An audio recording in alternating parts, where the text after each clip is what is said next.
Seguimos entonces con la exposición de la palabra en el libro de los Hechos, capítulo 4, del 23 al 31. Vamos a tratar de acabar un poquito rápido para comenzar con la asamblea. Vamos a orar antes de empezar. Dios mío, Señor, Padre amado, te damos gracias por este día. Gracias, Señor, porque pudimos alabarte, adorarte, glorificarte, Señor, a través de las alabanzas, Señor, que entonamos con todo nuestro corazón. Te pido, Señor, que en esta mañana también perdones nuestros pecados, Señor, que tu Espíritu Santo nos haga ver, Señor, en nosotros la maldad que hay en nosotros, y te pedimos perdón, Señor, y gracias también por tu Evangelio, Señor, que nos ayuda a entender de que no somos buenos por nuestros propios medios, sino que tú eres el único bueno, Señor, y te pedimos que tú estés guiando esta reunión, este momento de, Señor, de escuchar tu palabra, que tú estés guiando también después el momento de la asamblea. Te pido, Señor, que tu Espíritu nos esté hablando, Señor, que podamos escuchar tu voz, que me uses a mí para predicar, Señor, fielmente tu palabra, y que también obres en el corazón de mis hermanos para que no se vayan solamente con información, sino que tu palabra, Señor, transforme nuestras vidas, Padre. Te damos gracias en el nombre poderoso de tu Hijo Jesucristo. Amén.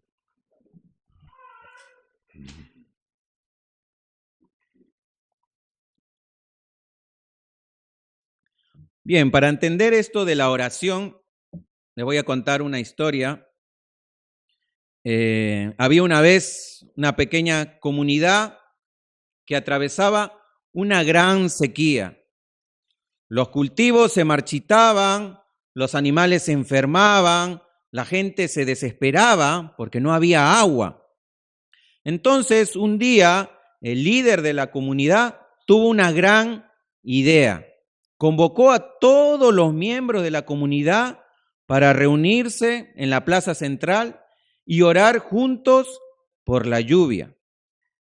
No todos eran creyentes y al principio, entonces, algunos se mostraban escépticos. Decían, ¿qué puede hacer la oración?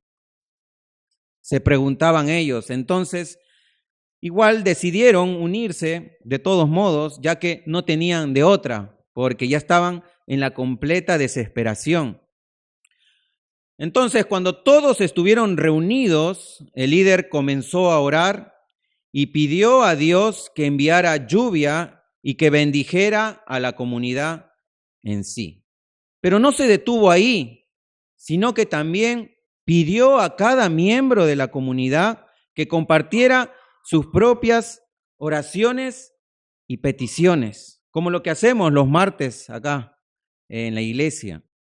Entonces, una anciana pidió por su nieto enfermo, un joven pidió por su familia que pasaba hambre, una madre pidió por su hijo que había emigrado y no sabía si regresaría. Y mientras seguían orando, cada uno iba dando sus peticiones de oración, algo extraordinario sucedió.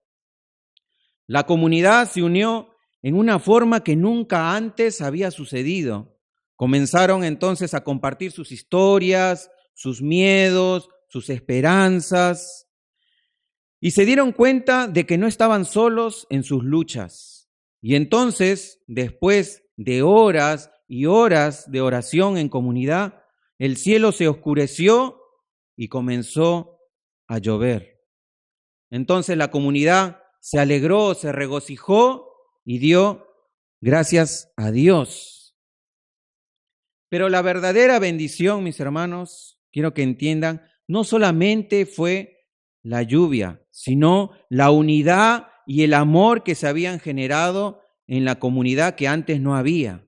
Habían aprendido una gran lección, que la oración en colectividad no solo puede cambiar las circunstancias, sino también que tiene el poder para cambiar los corazones.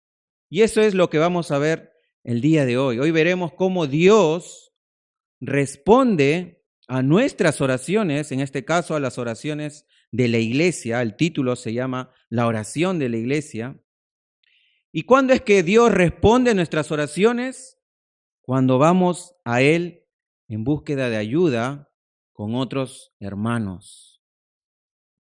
El contexto ya lo saben, creo que todos los que están aquí presentes han estado viniendo regularmente a estudiar el libro de los Hechos. Y Pedro y Juan habían sido encarcelados, ya lo hemos venido viendo semanas tras semanas, este capítulo 4, que es un poco largo. Habían sido encarcelados por causa del Señor, por causa del nombre de Jesús. Luego, una vez que fueron encarcelados, recordemos que fueron ante el concilio, ante el Sanedrín, y fueron amenazados. ¿Por qué? Por predicar el nombre de Cristo. Ellos les amenazaron para que no se divulgue más el nombre de Jesús. Les prohibieron hablar acerca de este nombre. Y ese era el contexto. Ahora sí quiero que me acompañen, por favor, al libro de los Hechos, capítulo 4, versículos del 23.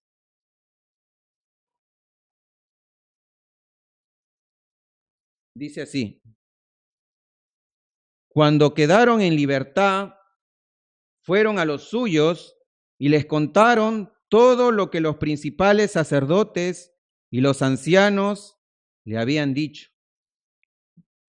Al oír ellos esto, unánimes, alzaron la voz a Dios y dijeron: oh Señor, tú eres el que hiciste el cielo y la tierra, el mar y todo lo que en ellos hay. El que por el Espíritu Santo, por boca de nuestro padre David, tu siervo, dijiste: ¿Por qué se enfurecieron los gentiles y los pueblos tramaron cosas vanas? Se presentaron los reyes de la tierra y los gobernantes se juntaron a una contra el Señor y contra su Cristo. Porque en verdad, en esta ciudad se unieron tanto Herodes como Poncio Pilato, juntamente con los gentiles y los pueblos de Israel, contra tu santo siervo Jesús, a quien tú ungiste, para hacer cuanto tu mano y tu propósito habían predestinado que sucediera. Y ahora, Señor, considera sus amenazas y permite que tus siervos hablen tu palabra con toda confianza, mientras extiendes tu mano para que se hagan curaciones, señales y prodigios mediante el nombre de tu santo siervo Jesús. Después que oraron, el lugar donde estaban reunidos tembló y todos fueron llenos del Espíritu Santo y hablaban la palabra de Dios con valor. Entonces, mis hermanos, una vez que Pedro y Pablo fueron puestos en libertad, luego de haber sido amenazados, lo primero que hicieron fue buscar ayuda. El texto nos dice que fueron a los suyos, es decir, que fueron donde estaban los demás discípulos reunidos. Y no solamente los otros 10, sino en realidad toda la comunidad de cristianos. Eso fue lo que hicieron, mis hermanos. Algo que debemos tener en cuenta nosotros es que cuando se presentan situaciones difíciles para nuestras vidas, debemos siempre buscar ayuda. La vida cristiana, mis hermanos, es muy dura. Muchas veces podemos tener momentos de debilidad, de depresión, momentos de angustia. Y es en esos momentos, precisamente, los momentos de problemas, donde nosotros debemos buscar ayuda, donde nuestros hermanos. Pedro y Juan se vieron en esa necesidad de buscar ayuda en los demás cristianos después de haber sido amenazados. Ellos, mis hermanos, necesitaban ser confortados por los demás hermanos. Y el cristiano, mis hermanos, esto nos quiere decir que el cristiano en sí no debe ser un llanero solitario.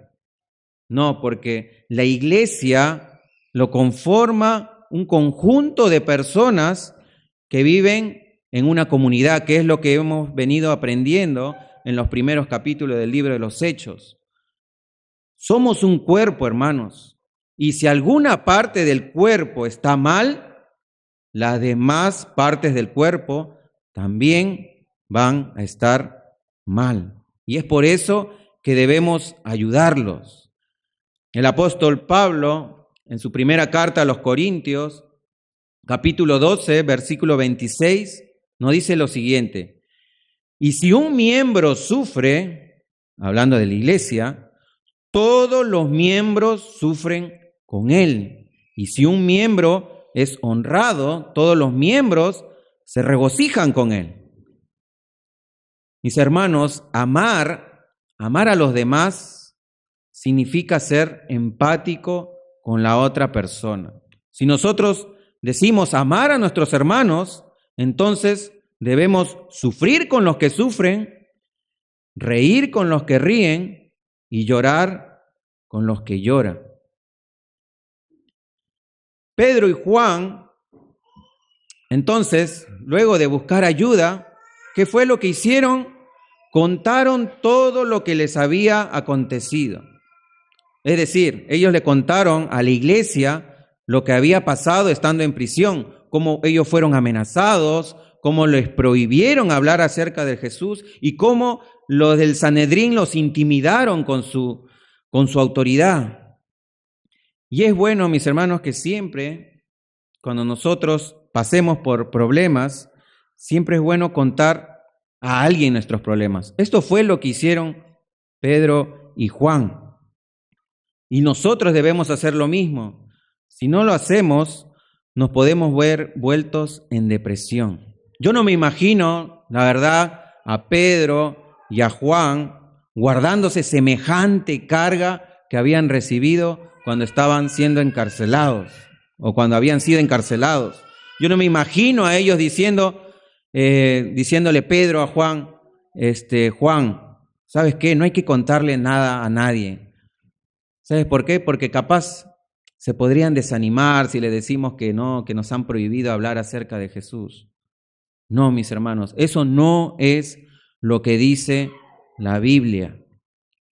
El apóstol Pablo, en su carta a los Gálatas, capítulo 6, versículo 2, dice: llevad los unos las cargas de los otros y cumplid así la ley de Cristo. Llevad los unos la carga de los otros y cumplid así la ley de Cristo. ¿Y qué es la ley de Cristo, mis hermanos? ¿Por qué la Biblia nos manda a llevar las cargas los unos de los otros? ¿Por qué? Porque la ley de Cristo, mis hermanos, es el amor. Es la ley que nosotros debemos seguir, no las leyes de las obras o del Antiguo Testamento, sino que Cristo vino a imponer una nueva ley que es el amor. Y el amor, mis hermanos, es ayudar al otro hermano, si vemos que el otro hermano está con problemas, ayudarlos con sus problemas, sus cargas, sus tristezas, y es así como nosotros mostramos el amor de Dios en la comunidad, en la iglesia. Entonces, mis hermanos que me están escuchando, cuando te encuentres en problemas, lo que debes es buscar ayuda en la iglesia.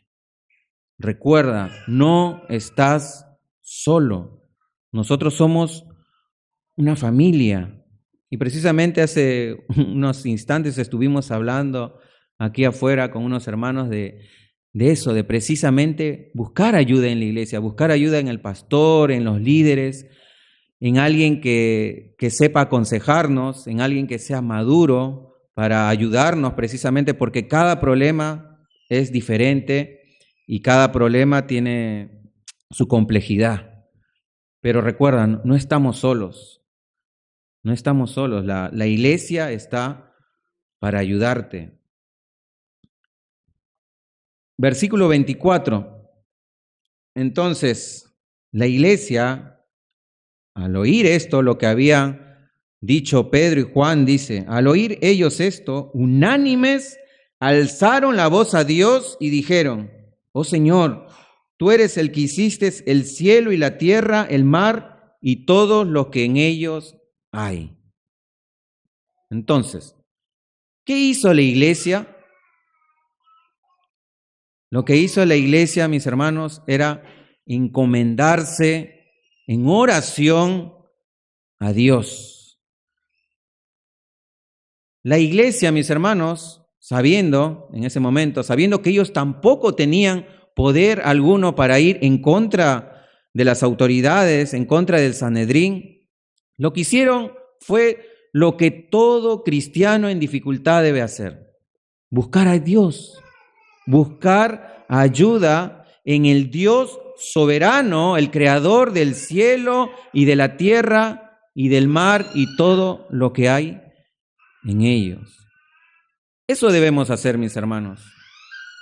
La iglesia no tiene el poder en sí, el poder está en Dios, el Dios soberano. ¿Qué quiere decir que Dios sea soberano? Quiere decir que Él es el amo absoluto de todo el universo. Quiere decir que Él gobierna todo el universo, que nada se le escapa de sus manos, que todo lo que sucede en este mundo está bajo su supervisión, ya sea algo bueno o sea algo malo. Por eso es que la iglesia invocó a Dios reconociendo que Dios es soberano, pero también reconoció que Dios es el creador de todas las cosas.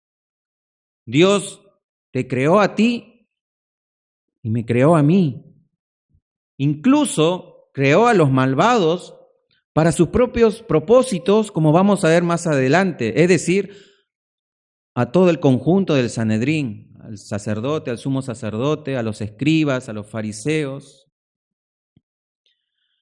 Y saber esto, mis hermanos, que Dios es soberano, que Dios es el creador, nos ayuda a confiar en Él. Saber que Él controla todo nos debe dar a nosotros paz en nuestro corazón. Nos debe dar paz en momentos de incertidumbre, cuando no sabemos qué es lo que va a pasar. Descansar en su soberanía trae esperanza para nuestras almas. Es por eso que la iglesia reconoce eso, que si estaba pasando lo que estaba pasando en ese momento, era porque Dios lo quiso así, porque Dios lo permitió para sus propios propósitos y fines. Hermanos, es por eso que es importante la oración. Como en estos días publiqué algo, el pastor Paul Tripp dice, la oración significa abandonar mi dependencia de mí mismo y correr hacia el descanso que solo puede encontrarse al depender del poder de Dios. Eso es lo que significa la oración, abandonar la dependencia de ti mismo, porque tú, por tu propia cuenta, no puedes hacer nada. Tenemos por eso que correr a los pies de Dios. Una vez que corramos a los pies de Dios, podemos encontrar ese descanso que solamente Él nos puede dar. Nadie más nos va a poder dar ese descanso. ¿Por qué? Porque el poder no se encuentra en nosotros, ni en la iglesia, ni en la oración en sí, sino en Dios. El poder se encuentra en Dios. Entonces la iglesia, mis hermanos, luego de que habían escuchado a Pedro y a Juan, nos dice el texto que alzó la voz, citando el Salmo capítulo 2, versículos del 1 al 2, que es un salmo del rey David, y utilizó este salmo como queja contra el Sanedrín. Vamos a leer lo que dice Versículo 25, el que por el Espíritu Santo, por boca de nuestro padre David, tu siervo, dijiste, ¿por qué se enfurecieron los gentiles y los pueblos tramaron cosas vanas?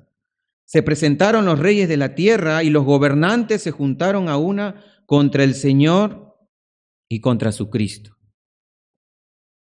Este era un salmo profético que precisamente se cumplió con Jesucristo, porque como lo explica más adelante, literalmente se unieron los reyes de la tierra y los príncipes se juntaron a una contra el Señor y contra su Cristo. ¿Quiénes eran los reyes de la tierra en ese entonces? Herodes, Poncio Pilato, que en ese tiempo estaban enemistados y por causa de Jesús se volvieron amigos. Se unieron también los gentiles y el pueblo de Israel con un solo propósito, que era matar a Jesús. Y la iglesia, por eso es que alzó la voz y se quejó contra lo del concilio, citando este salmo. Pero no solamente se quejó contra el concilio, los reyes, los gentiles y el propio pueblo de Israel, sino que también reconoció algo, que todo lo que había sucedido, todo esto que estaba sucediendo por causa de Jesús, era el consejo que antes Dios había determinado que sucediera. Como vamos a leer en el versículo del 27 al 28 dice, porque en verdad en esta ciudad se unieron tanto Herodes como Poncio Pilato, juntamente con los gentiles y los pueblos de Israel contra su santo siervo Jesús, a quien tú ungiste, para hacer, dice, cuanto tu mano y tu propósito habían predestinado que sucediera. ¿Cómo es esto? ¿Dios quiso que mataran a Jesús? ¿Qué dicen ustedes? ¿Sí o no? ¿Sí o no? Es una pregunta. No se sabe. ¿Sí o no? Nada más. Sí, bueno, sí. Sí, seguro tiene que ser. Sí. Claro que sí. Claro que Dios quiso que mataran a Jesús. Este era el plan desde la eternidad. Este era el plan de la eternidad, hermanos. Claro que Dios quería que mataran a Jesús, pero hay que entender algo, Dios no es el autor de la maldad. ¿Lo permite? Sí, pero Dios no es el autor de la maldad. Los hombres son responsables de sus actos y los hombres son responsables por sus pecados. Y esto es algo que no podemos entender muy bien desde este lado de la eternidad. Y ahí entra lo que vemos, esta doctrina llamada la soberanía de Dios y la responsabilidad del hombre, algo que nuestra mente finita no puede entender, pero es algo que, como les dije, que Dios ya había determinado. La Trinidad, el consejo determinado de Dios, había provisto que Jesús venga a morir por nuestros pecados. Eso es el Evangelio, que Cristo vino a morir por nuestros pecados, pero porque ya había un plan de salvación. La Biblia nos habla del plan de salvación.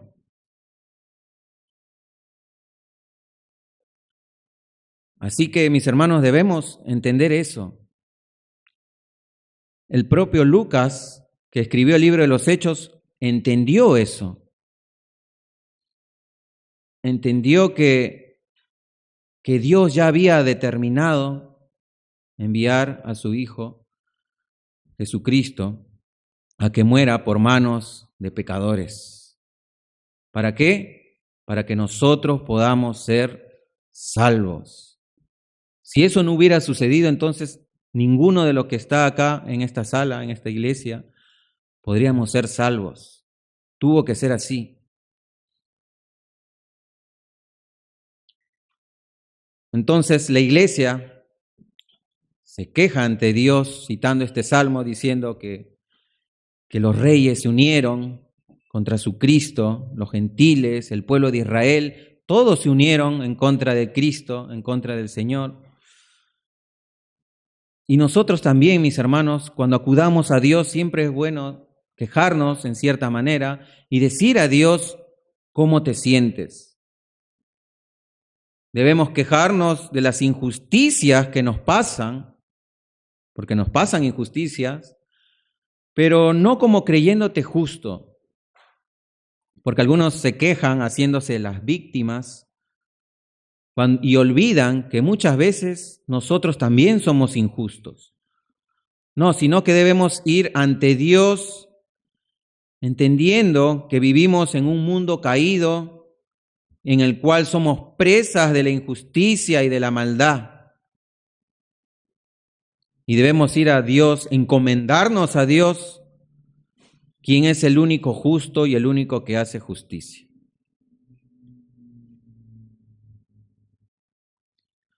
Como dice Romanos capítulo 12, versículo 19, amados, nunca os venguéis vosotros mismos, sino dad lugar a la ira de Dios, porque escrito está, mía es la venganza, yo pagaré, dice el Señor.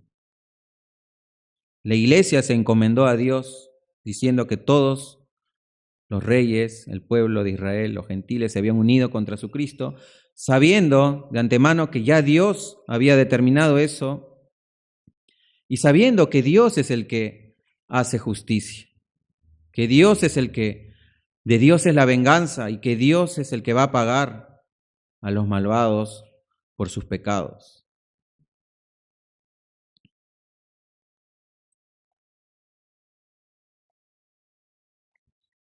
La iglesia entonces, luego después de orar de esta manera ante Dios, le pide dos cosas también en su oración. Vayamos al versículo 29 y 30.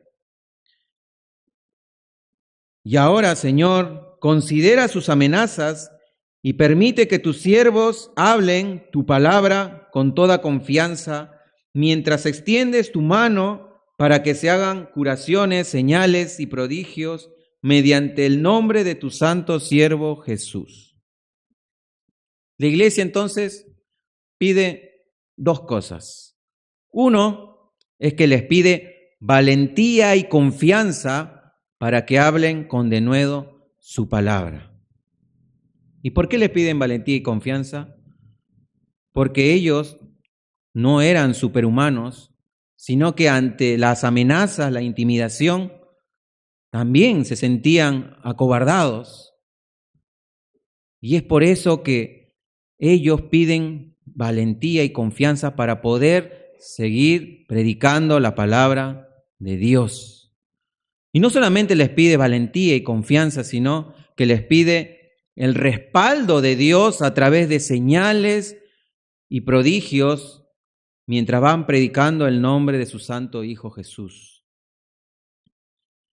Hermanos, estas dos cosas que pidió la iglesia son las que también nosotros debemos pedir en nuestras vidas. Valor para predicar su palabra y el respaldo de Dios para nuestras vidas. Muchas veces no predicamos el Evangelio, no porque no sabemos, porque sí lo sabemos. Venimos y lo escuchamos domingo tras domingo, sabemos mucha teología, mucha doctrina, pero a la hora de ir y predicar nos acobardamos. Tenemos miedo en realidad al qué dirán. Ese es nuestro máximo miedo, ¿no? ¿Qué pasará si voy y le predico, ¿no? Capaz pierda su amistad, capaz me busque problemas en el trabajo, en la universidad. Y esa es la realidad. Por eso, no es que no hay tiempo ni ganas, sino que muchas veces nos invade el miedo en nuestras vidas. Y por eso es que debemos pedirle a Dios, que es el único que nos puede dar valentía para ir y predicar la palabra con confianza. Y también debemos pedir el respaldo de Dios para nuestras vidas. La iglesia, ¿qué es lo que pedía? Señales, prodigios, curaciones. Y muchas veces Dios nos puede utilizar orando. Una persona se puede sanar, pueden ocurrir milagros, pero el máximo respaldo de Dios para nuestras vidas, ¿saben cuál puede ser o cuál es? Es las conversiones de las personas. No hay nada más gratificante y más gozoso, mis hermanos, para alguien que ver en la iglesia a alguien quien tú le predicaste el evangelio. No hay nada más gozoso que eso, que decir, esta persona está hoy, en esta mañana, en la iglesia, porque yo le prediqué el evangelio. Y ese es el respaldo de Dios para con nosotros. Saber que hemos sido utilizados por Dios para traer a una alma a su iglesia, a que conforme su cuerpo. Y Dios da una respuesta a la iglesia. Dios siempre responde a las oraciones de su pueblo. Versículo 31, ya para terminar, dice: después que oraron, el lugar donde estaban reunidos tembló y todos fueron llenos del Espíritu Santo y hablaban la palabra de Dios con valor. Vemos entonces que Dios respondió inmediatamente el pedido de su pueblo, es decir, la iglesia, y el lugar tembló y todos fueron llenos del Espíritu Santo. Dios respondió, llenándoles del poder del Espíritu Santo. Porque la única manera, mis hermanos, para que ellos puedan predicar, para que tengan valentía, para que tengan confianza, para que Dios pueda respaldar su predicación, es ser llenos del Espíritu Santo. Cuando uno es lleno del Espíritu Santo, es dominado por el Espíritu Santo. Dios, mis hermanos, cuando tú eres lleno del Espíritu Santo, te da el poder para predicar, te da el poder para vencer ese pecado que dices que parece que es imposible. Dios te da el poder para hacerlo.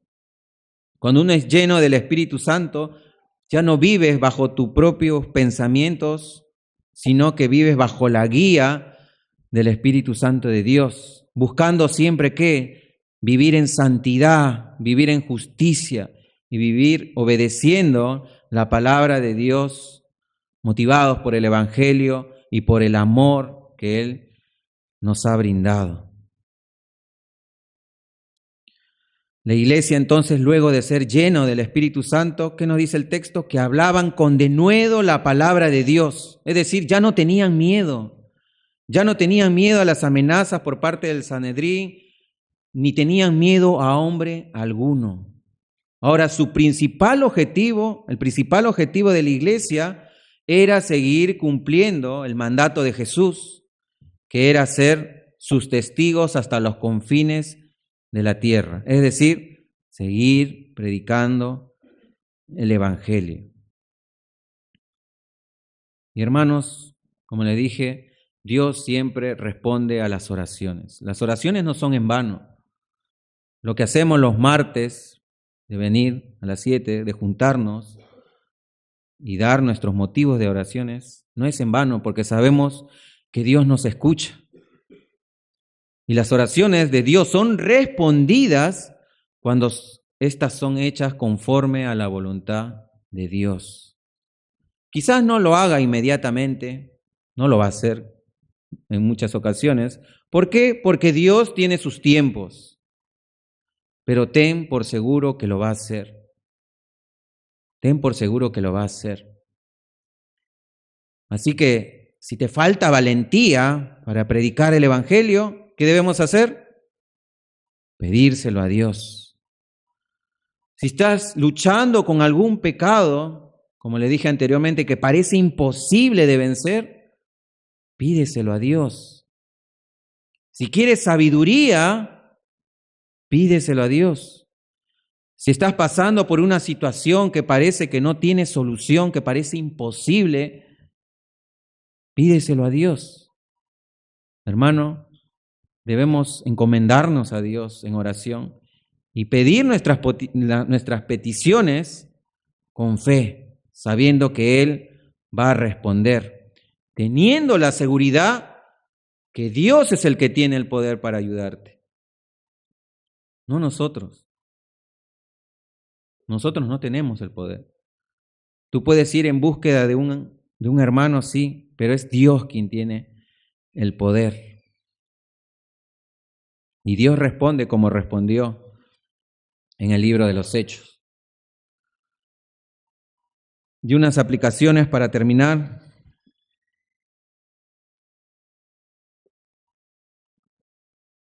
Hermano, recuerda que la iglesia es tu familia. La iglesia es tu familia. Puedes contar con ellos, puedes contar con los hermanos. Recuerda que no estás solo. Eso es importante saberlo. No estás solo. Muchas veces nos encerramos en nuestros problemas, no queremos contarle a nadie, pensando que no tiene solución.